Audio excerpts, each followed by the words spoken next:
नमस्कार, मैं हूं अभिषेक त्यागी।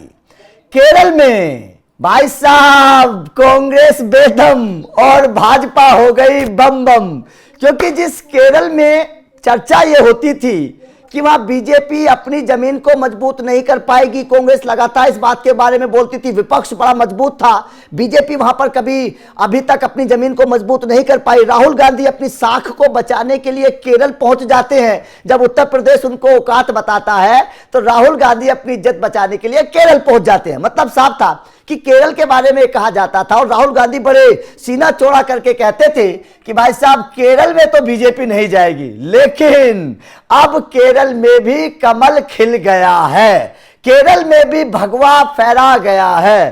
केरल की जमीन से एक बहुत बड़ी खबर सामने आई है। अगर बीजेपी की कामयाबी के लिहाज से देखें तो केरल को लेकर जो ये कामयाबी मिली है, जो ये बीजेपी को जीत मिली है, इसने कहीं ना कहीं भगवा की नींव रख दी है केरल में। उस केरल में जिस केरल में हमेशा विरोध होता रहा, उस केरल में जिस केरल की विचारधारा हमेशा विरोधी रही, उस केरल में अगर बीजेपी को जीत मिली है तो आप अंदाजा लगा सकते हैं कि अब मतलब वो दिन दूर नहीं है जब हिंदुस्तान के नक्शे पर आपको हर राज्य ऐसा नजर आएगा जो भगवा रंग में रंग जाएगा। बहुत बड़ी खबर केरल से सामने आ रही है।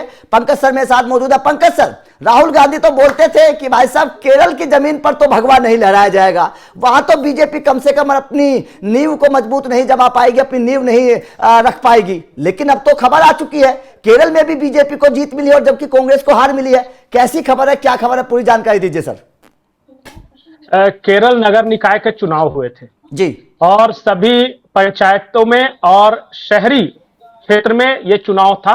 सबसे पहले शुरू करते हैं राजधानी तिरुवनंतपुरम से। जी, तिरुवनंतपुरम कांग्रेस का गढ़ रहा है हमेशा से और शशि थरूर अभी वहां के सांसद हैं। वहां बीजेपी की जबरदस्त जीत हुई है।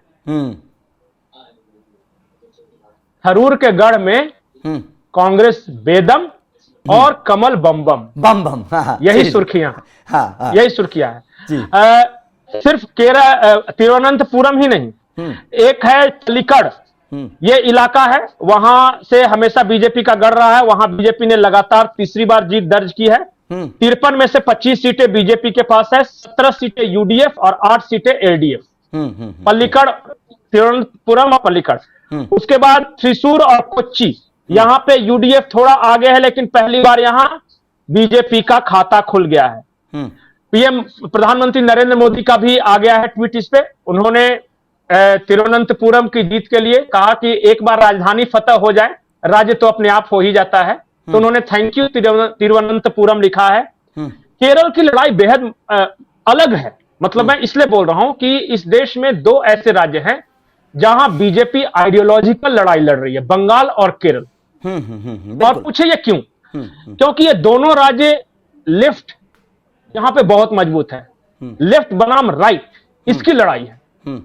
और होता यह था कि चाहे बंगाल में अब से एक दशक पहले तक जाइए तो वहां लेफ्ट बनाम कांग्रेस की लड़ाई थी, और केरल में भी उलट पुलट के सरकार आती है। यूडीएफ यानी कांग्रेस वाला जो लीड वाला गठबंधन, उसको यूडीएफ कहते हैं, और लेफ्ट वाला एलडीएफ कहते हैं। तो हमेशा से एक बार एलडीएफ, एक बार यूडीएफ, अभी लगातार दूसरी बार एलडीएफ वहां सरकार है। मैं दोनों राज्यों में एक सेम पैटर्न देख रहा हूं कि जो कांग्रेस का या एंटी लेफ्ट वोटर है वो पूरा का पूरा बीजेपी की तरफ शिफ्ट कर रहा है। और केरल में इसलिए महत्वपूर्ण है कि केरल में मुसलमान जो हैं वो आमतौर पे लेफ्ट की तरफ देते हैं और ईसाई जो हैं कांग्रेस की तरफ जाते हैं। पहली बार मैं देख रहा हूं कि ईसाइयों ने भर भर के बीजेपी को वोट दिया है, क्रिश्चियनों ने भर भर के बीजेपी को वोट दिया है। और इसलिए हर जगह आप देखिएगा कि कांग्रेस का ग्राफ ज्यादा गिरा है, एलडीएफ तो अपना बरकरार रखे हुए, कांग्रेस साफ हो रही है इन दोनों राज्यों से। और केरल में इसलिए भी महत्वपूर्ण है क्योंकि जब चारों तरफ से भागते हैं, भारत में हर जगह हारते हैं, तो अंत में भाग के केरल जाते हैं। केरल जाते हैं, हाँ बिल्कुल। और जहां भाग के जाते हैं इस बिना पर कि चलो वहां तो मुस्लिम और ईसाई जनसंख्या है, हम तो आराम से जीत ही जाएंगे। तो आई एम सॉरी बॉस, इस बार ईसाई बीजेपी हो गया। अब कहां जाएंगे? अब कहां जाएंगे? अब कौन बचाएगा? अब कौन बचाएगा साहब? अब कौन बचाएगा? अब एक जगह मैं आपको बताता हूं कि हाँ। केरल में एक है कन्नन कुलंगरा वार्ड है एक। हाँ। यहां की कहानी बड़ी दिलचस्प है। हम्म। यहां ये हिंदू बहुल वार्ड है, हिंदू ज्यादा संख्या में है। बीजेपी ने यहां एक एक्सपेरिमेंट करते हुए एक मुस्लिम महिला को टिकट दिया, मुमताज नाम है उनका, और उन्होंने कांग्रेस को हरा दिया। बीजेपी की मुस्लिम महिला ने कांग्रेस की मुस्लिम महिला को हरा दिया। अंदाजा लगा ये भी सकते अपने आप में मैसेज मैसेज ये भी राहुल अपने गांधी आप को में देखना मैसेज चाहिए है। रिजल्ट, बिल्कुल। हाँ। त्रिशूर नगर निगम, त्रिशूर नगर निगम ये माना जाता था कि कांग्रेस का गढ़ है, वहां से बीजेपी, और तो और वक्फ भूमि विवाद वाली जगह वहां पे बीजेपी, वक्फ भूमि का यहां बहुत बड़ा विवाद हुआ था कि वहां 500 परिवार थे, वो बहुत दिनों से रह रहे थे उस लैंड पे, और वक्फ वाले उनको भगा रहे थे। उस जगह पे जहां पे वक्फ की विवाद था, वहां मुनम्मम उस जगह का नाम है, मुनम्मम में एनडीए की जीत हुई है। प्रतीकात्मक देखिए कहां कहां जीत हुई। देखिए मैं बार बार ये बोलता हूं, राजधानी फतह आधा फतह, क्योंकि वहीं से सारा नैरेटिव चलता है। बिल्कुल। तिरुवनंतपुरम में कांग्रेस। हां, एक बात सच्चाई है कि जो ग्रामीण क्षेत्र है, जहां उनका जो छोटे शहर निकाय, वहां पे आज भी एलडीएफ की पकड़ है। लेकिन कांग्रेस जो कि आमतौर पे पढ़े लिखे लोगों की पार्टी मानी जाती थी, इस बार पढ़े लिखे लोग जो है केरला के, खास करके क्रिश्चियंस और हिंदू, वो शिफ्ट हुए हैं बीजेपी की तरफ। ये केरल की बदलती राजनीति का परिचायक है, और इसका असर आने वाले विधानसभा चुनाव और लोकसभा चुनाव दोनों में पड़ेगा। शशि थरूर के बारे में एक इंटरेस्टिंग बात बताता हूं। शशि थरूर के बारे में कहा जाता है कि यार वो बीजेपी में तो कभी के आ गए होते, लेकिन जहां से वो चुनाव लड़ते हैं तिरुवनंतपुरम केरल से, तो वो हिचक है उनको लगता है यार केरल में बीजेपी को वोट मिलेगा नहीं, बीजेपी में चले जाऊंगा, मैं हार जाऊंगा। इस बार तिरुवनंतपुरम की जनता ने बता दिया कि बॉस लगा दो हनुमान छलांग, हम आपके साथ हैं, हम आपके साथ हैं। तिरुवनंतपुरम से कमल जीता है। हाँ। और जीता भी बहुत बड़े मार्जिन के साथ, 50 है बीजेपी के पास और कांग्रेस के पास मात्र 19। बहुत बड़ी संख्या, ये वार्डों की संख्या में बता। तो मतलब क्या इसलिए मैं समझ कह रहा लिया हूं, जाए, क्या ये समझ लिया जाए कि शशि थरूर आने वाले वक्त में केरल की राजनीति की धुरी होने वाले हैं? अब मुझे नहीं पता, ये फैसला तो शशि थरूर को करना है, लेकिन मैं इतना जानता हूं कि शशि थरूर बहुत पढ़े लिखे आदमी हैं और इंटरनेशनल लेवल पे उनका नेटवर्क बहुत अच्छा है।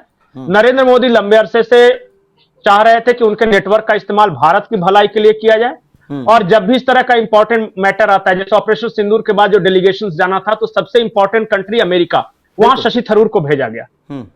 और जब भी इस बार भी पुतीन आए, तो जो डिनर बुलाया गया, सारे कांग्रेस ने बैकआउट किया, लेकिन शशि थरूर आए। शशि थरूर को दिल से इच्छा है कि मैं अपने नॉलेज, मैं अपने नेटवर्क का इस्तेमाल भारत की भलाई के लिए करूं, और कांग्रेस में उन्हें वो मौका नहीं मिल रहा है। जरा सोचिए कि शशि थरूर जैसा चमत्कारिक आदमी, चमत्कारिक मैं इसलिए कह रहा हूं कि वो 17 साल के उम्र में सेंट स्टीफन से गोल्ड मेडल, 21 साल के उम्र में वो विदेश जाता है, और इतना उसकी नेटवर्किंग स्ट्रांग है कि वो संयुक्त राष्ट्र संघ के महासचिव पद के लिए चुनाव लड़ता है, और बहुत कम मार्जिन से वो हारता है। तो हर देश में उनका नेटवर्क है, गुडविल है, उसका इस्तेमाल भारत के लिए हो, इससे बेहतर बात क्या हो सकती है। तो शशि थरूर की इच्छा है कि कोई ऐसा प्लेटफॉर्म उन्हें मिल जाए कि जिससे वो देश का भला कर सके, अपने इंटरनेशनल रिलेशंस का इस्तेमाल कर सके। मोदी जी की इच्छा है कि ये दिमाग वाला आदमी वहां क्या कर रहा है, इसको तो राहुल गांधी अपॉइंटमेंट भी नहीं देते, आइए हम आपको इज्जत देते हैं। बिल्कुल सही बात है, बिल्कुल सही बात। तो समय समय की बात है, देखिए कब क्या होगा। कब क्या होगा। लेकिन केरल का जो चुनाव है बहुत दिलचस्प है। और आखिरी बात, केरल में यह चुनाव बैलेट पेपर से हुआ था, इसलिए ईवीएम को भी दोष नहीं दे सकते। राहुल गांधी बेचारे क्या करेंगे, अब किस पर सवाल खड़े करेंगे, अपने घर में हार गए।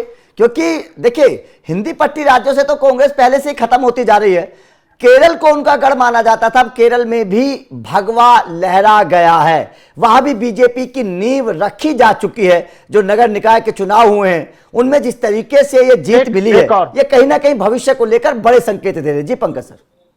एक आखिरी, एक बहुत इंटरेस्टिंग नगर निगम है कोझिकोड, जानते होंगे, केरल में जानते होंगे, टूरिस्ट प्लेस भी है।